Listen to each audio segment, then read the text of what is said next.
で、模写すれば上手くなるんでしょって言って模写だけやっちゃう人がね、結構います。で、そういう人はね、例えば自分でゼロから書くってなった時に、全然書けないなーみたいなことってありませんか？しょうがないんですよ。だって、自分でゼロから書くっていう練習はしてないから。で、模写の能力がこう上げてってもですね、あるとこで止まっちゃうんですよ。で、デッサンの方も、ある程度いったら止まるんですよ。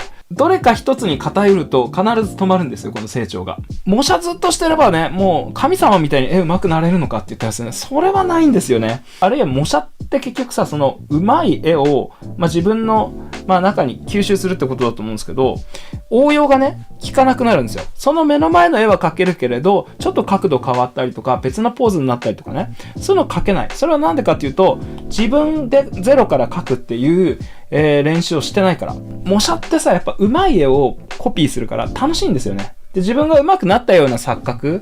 で、これね、自分が上手くなったような錯覚超大事です。上手い人ってこういう絵の描き方、こういうような感じで描いてるんだなっていうのを自分で体感するわけですよ。体感してるんだけど、模写元の絵をよく理解できてない可能性があるんですよ。ね。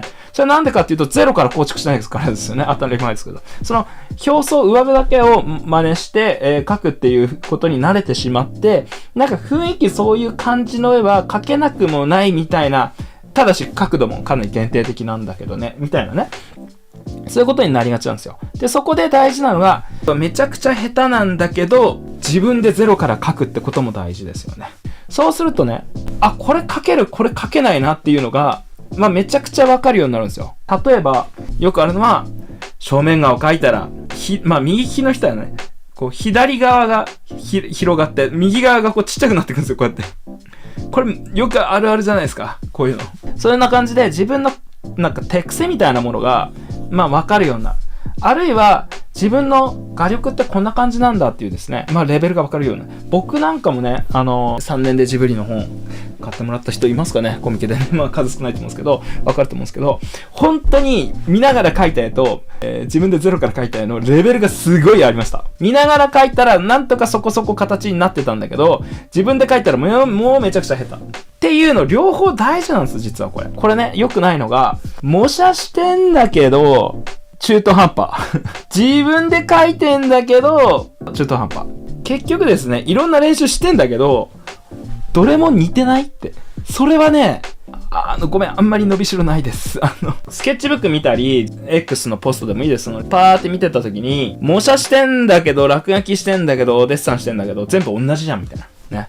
全部似てんだよ、なんか、俺っぽいんだよ、お前っぽいんだよ、ずっと俺なんだよ、みたいな人は、ダメはっきり言って。その落差がでかい方が絶対いいです。落差がでかいって何かっていうと、これ模写したんだね。あの人の模写だよね。これ自分で落書きしたんだね。これは何か写真見たんだねっていう、これがはっきりしてなきゃダメです。はっきり言って。なんでかっていうと、ね、模写してんだけど、結局自分の手癖っぽい人。ダメ。デッサンしてんだけど、なんか漫画っぽい、結局いつもの漫画の目になっちゃってる人、ダメ。デッサンしてんのに。リアルな人間の目ってさ、こんな目してないぞっていうね。このトライアングルが小さい人、どれも似てる人、同じ人は、正直伸びしろがないです。じゃあどうしたらいいの？その落差をめちゃくちゃつけてください。模写してるときは、模写してることだけに集中するんですよ。ちょっとアレンジしようかなとか、ちょっと自分の雰囲気やっぱ出した方がいいかなとかね。やっぱ自分の個性大事だよねとかね。無視してください。目の前のものにひたすら集中してください。ね。で、今度自分でゼロから描くときは、もう自分の一番気に入る形表情をもうグリグリ何度も描き直してこだわって描いてください。ね。それがもうその人のテイストです。そしてデッサン。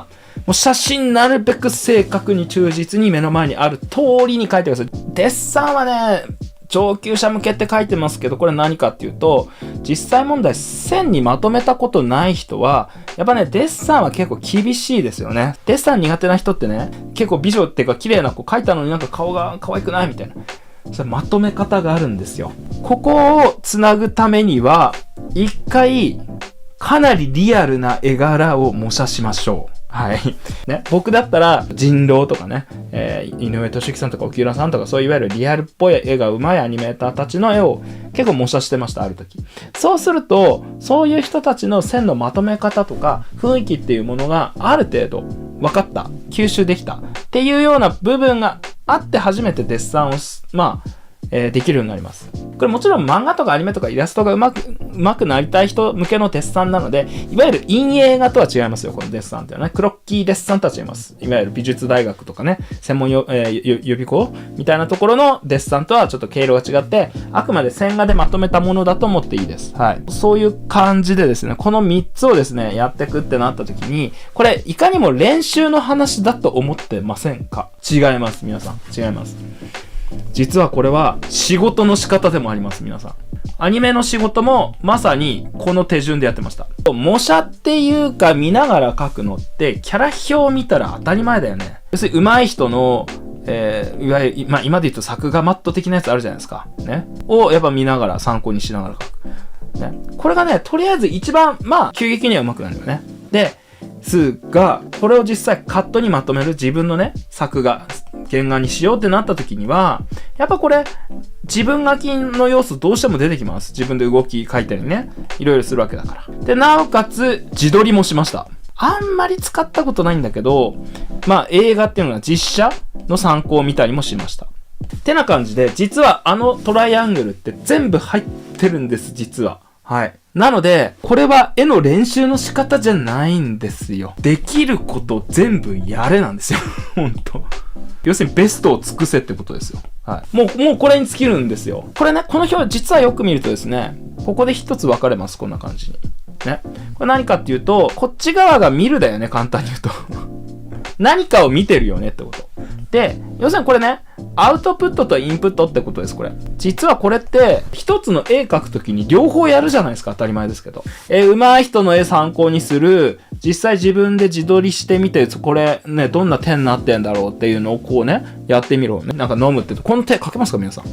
めちゃめちゃ難しいですよね。ですか。もうね、皆さんこれね、有無も言わさずですね、撮影してなぞりましょう、みんな。いや、これ、大変でしょ、描くの。だったらもうね、撮影しましょう、撮影。いや、プロだって難しいよ、この指。ただし大事なのは、この撮影するときに、こだわってください。こう持つ、こう持つ、こう持つ、こう持つ。どのアングルが一番かっこよく見える？どのアングルがいかにも渡してるように見える？そう。このいかにも渡してるってことが大事なの。ですよ。ガチって持って。はい。これ絵になりますか？この指の形。ね。はい。ガチ持ち。はい、どうぞ。はい、どうぞ。どうですか、これ。かっこいいですか、この渡し方。ね。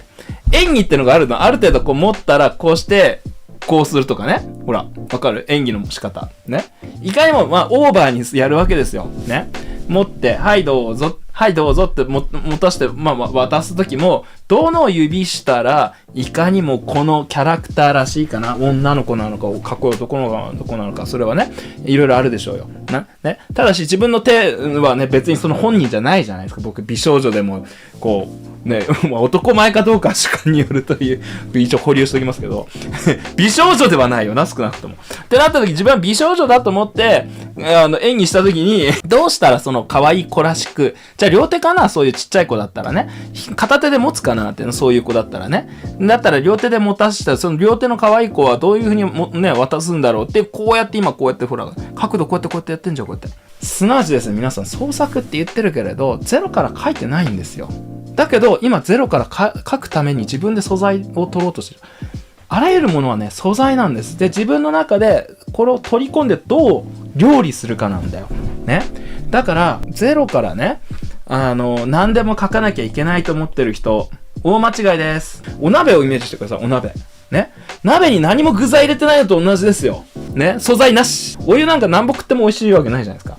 そこに、じゃあ大根を入れようかなとか、お肉を入れようかなって。素材がインストールの、要するに素材なわけです。素材。その時に、ちゃんと下ごしらえしようっていうのが、今言ってた、このアングルを、美少女キャラです。はい。ガチコンはい、どうぞみたいな。いや、これ男のこれゴツゴツってじゃんみたいなさ、もうちょっと演技しようなんか女の子っぽい渡し方みたいなのが、下処理ってことですよ、皆さん。わかります？下処理。美味しくするためのさ、処理の仕方ってあるじゃん。で、そもそもゼロから書こうとする人は、具材がないのと同じだよ。それは美味しいわけないじゃん。ね。インプットしてアウトプットしないと話にならないんですよ。なので、さっきのやつね、どっちかに偏っちゃダメ。ずーっと模写だけしてる人は、やたら食材だけ買い込む人ですよね。ただし調理はしないという。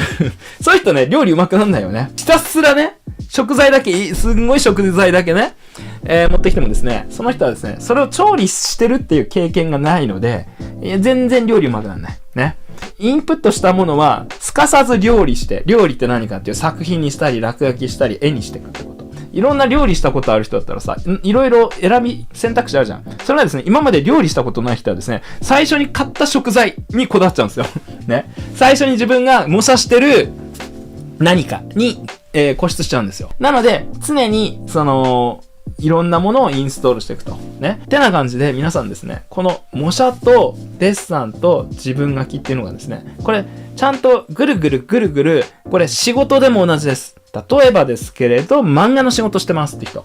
自己流で上手くならないんですって人は、おそらく模写が足りない。で、結構アニメの仕事してます。で、なんかアニメっぽいキャラクターは結構描けます。だけどどうにも絵に説得力がないです。そういう人はデッサンが足りないです。実物見てません。時間がないのかなわかんないけど。ね、作家やってますみたいな人だったら、時間がなくて、どうしてもずっと自分の手癖で同じような手しかずっと描いてない。そういう人はですね、自分でやっぱやってみてください。これどういう形、どういう指の形になるのかなこうやってね、ほら今なんぼでもこうやって撮影できますからね。皆さんの手持ちのね、そのデバイスでいくらでも撮影できますから、ぜひそういうね、自分でインストールしていってください。そして、落書きしかしてない人。